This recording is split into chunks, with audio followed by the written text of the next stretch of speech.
Oh my God, the seat is so hard. Why? Why is it so hard? Y'all, time to get on I-95 South. I feel like in Clueless when they accidentally get on the freeway. Golly, this may take a minute.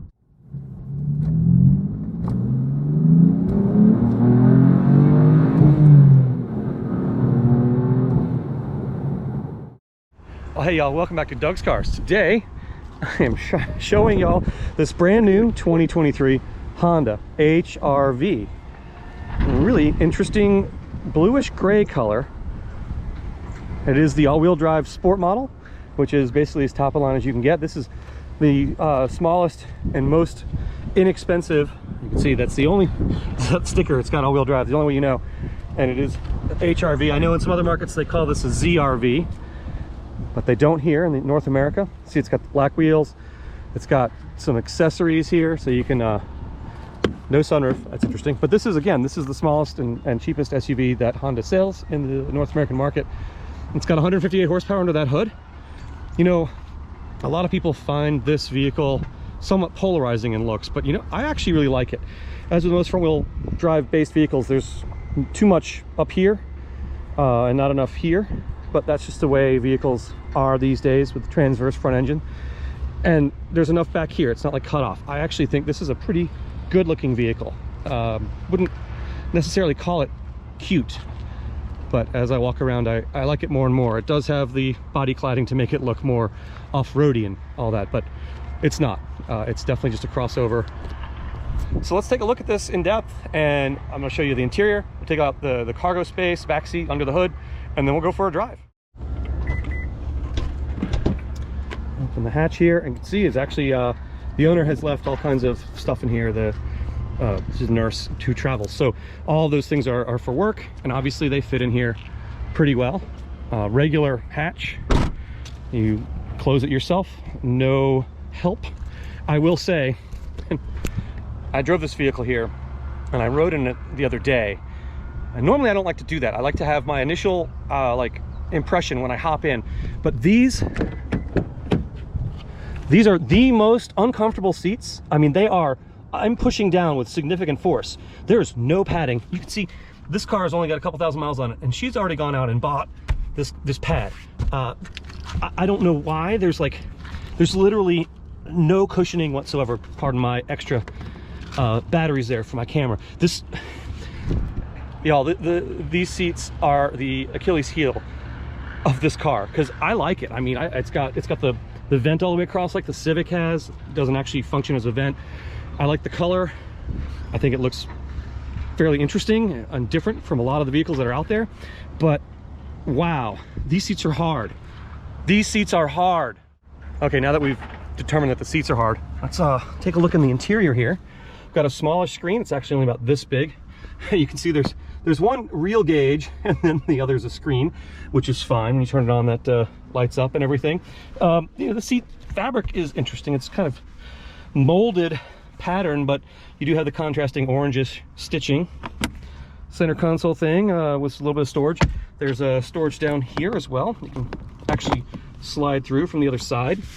Drive mode selector here, which gives you snow, normal, and eco. I don't know why anyone would ever use eco. It's a little tiny 4-cylinder with 158 horsepower.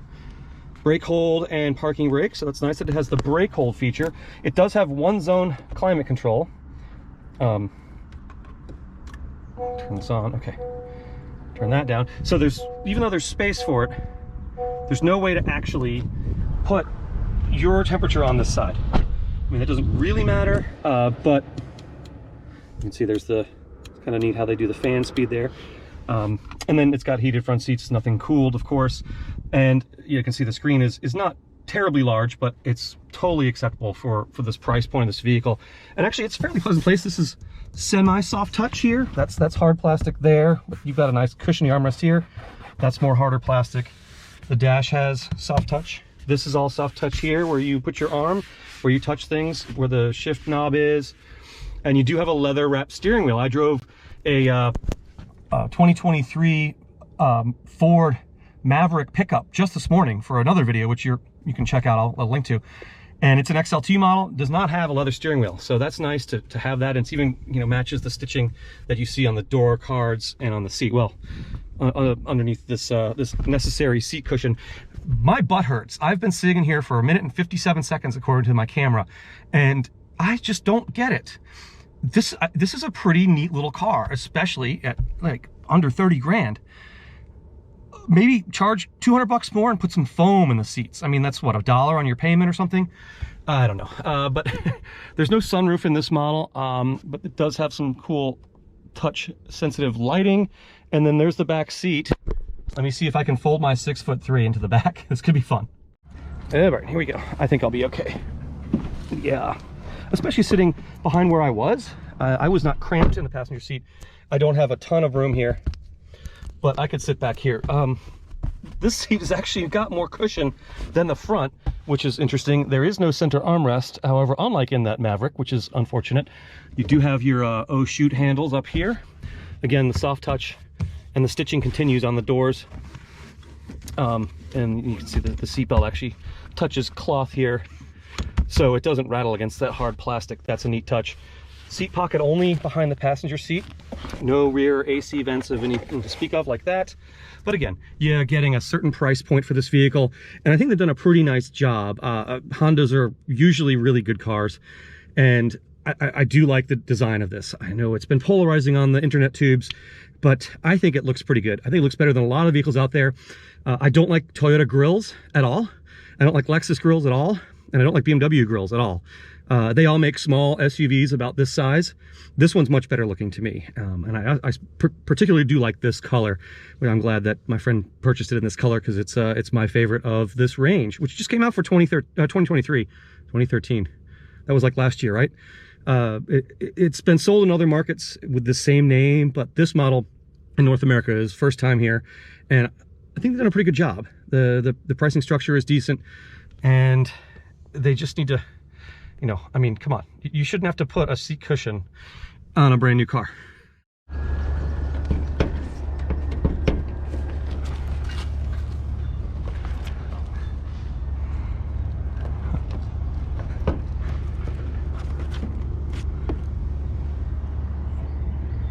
wonder how you get this up.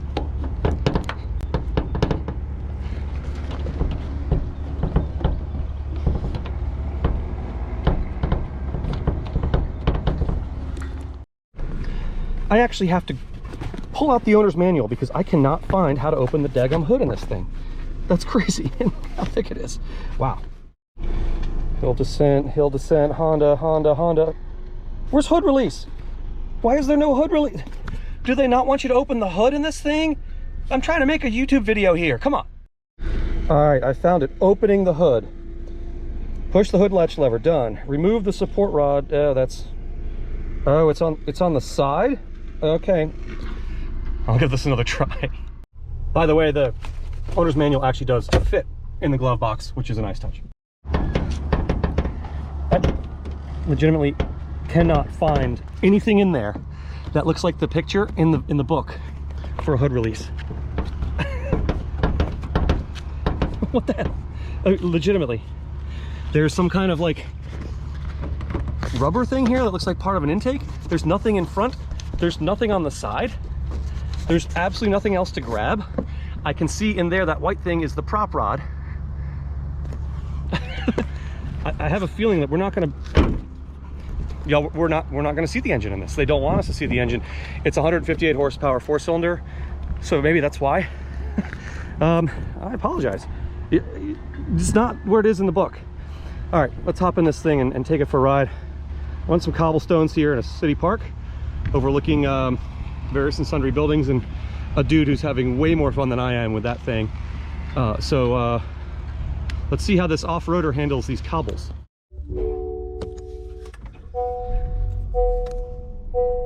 Get some AC on. One thing the owner did tell me to do was wash the windshield. I don't normally play with windshield wipers on cars unless there's something interesting like clap hand wipers that, you know, do like this. So let's see what happens. Let's see. Washes, pull forward.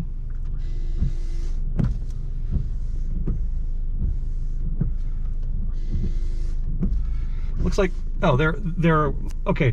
The washer nozzle is on the wiper arm. So, okay, that's been done before, but that's cool. That's slightly unusual nowadays. Nice little touch. Now I've ruined her nice car wash job. Not what I was expecting. I thought they were gonna do something really weird, but all right. So that's good to know. That seems like almost like something you find on a more expensive car than on the like cheapest Honda SUV you can buy. All right, I'm gonna get you all hooked up to the windshield here. All right, I'm much more comfortable on this side now that I've got, make sure it's in.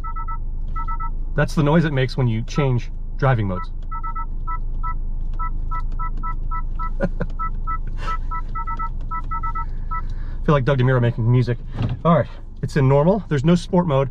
Again, this is 158 horsepower and it's all-wheel drive, and it's, you know, it's a small SUV, but it doesn't have a lot of get up and go.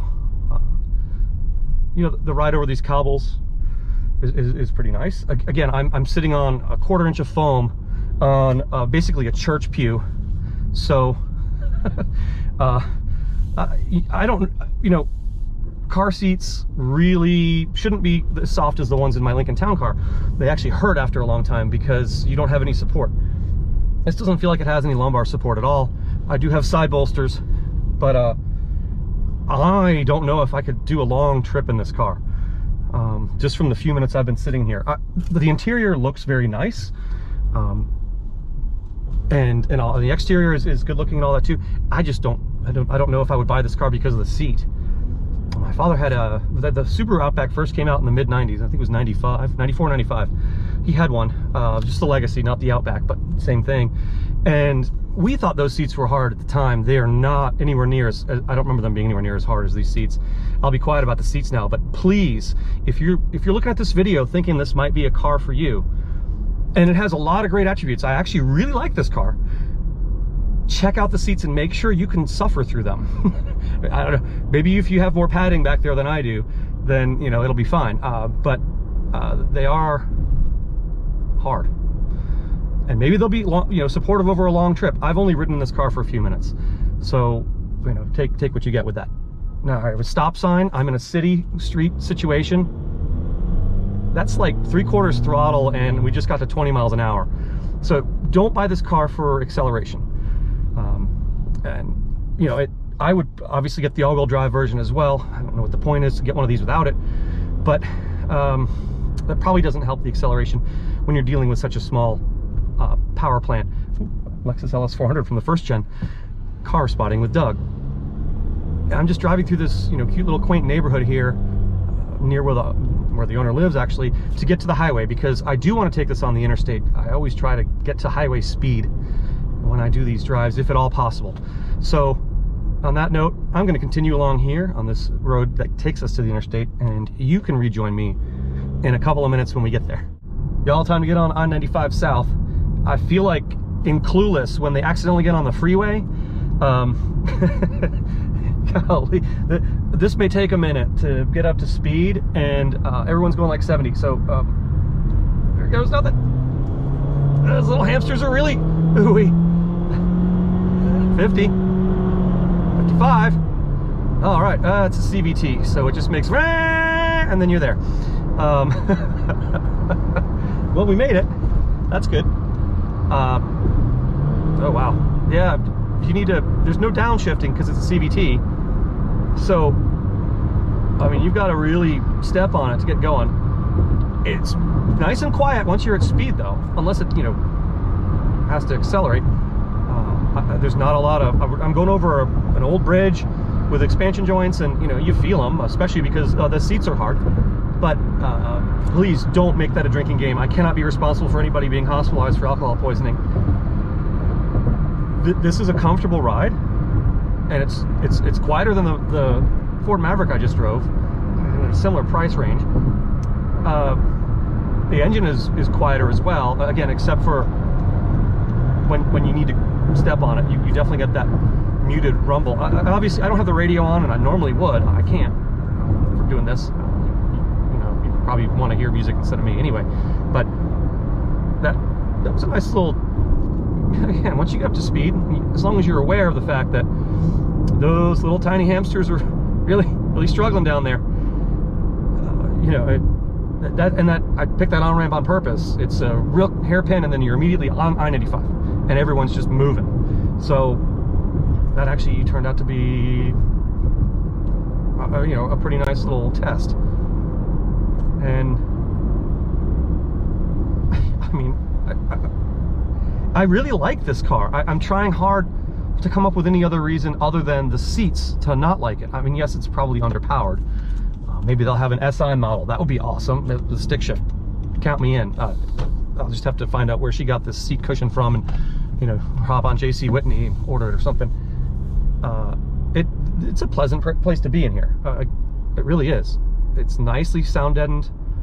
The ride is, you know, firm like you'd expect on a new car, but not terribly so. I've been driving it on these terrible city streets, and not really been too upset by anything other than, you know, obviously the seat issue. And I like it. I would recommend this car. As a matter of fact, I did recommend this car, but definitely test drive it, sit in it, and see what you think of the seats before you buy it. That is the biggest problem with this car. And that's a problem because, you know, you gotta sit in the seats the whole time you're in the car. You're sitting in the seat. So please do your due diligence and check that out. And on that bombshell, I'm going to end this show by saying thanks so much for watching Doug's Cars. I hope you enjoyed the 2023 Honda HR-V, or ZR-V if you are somewhere outside of the continental North American market.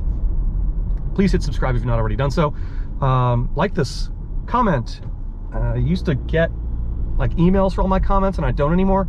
So if I don't immediately respond, that's why. But I love to hear from y'all. So comment, hit subscribe. Again, hit it as many times as you possibly can, and watch it as many times as you possibly can, because yeah, I can use the income. Thanks for watching Doug's Cars. Y'all have a great day.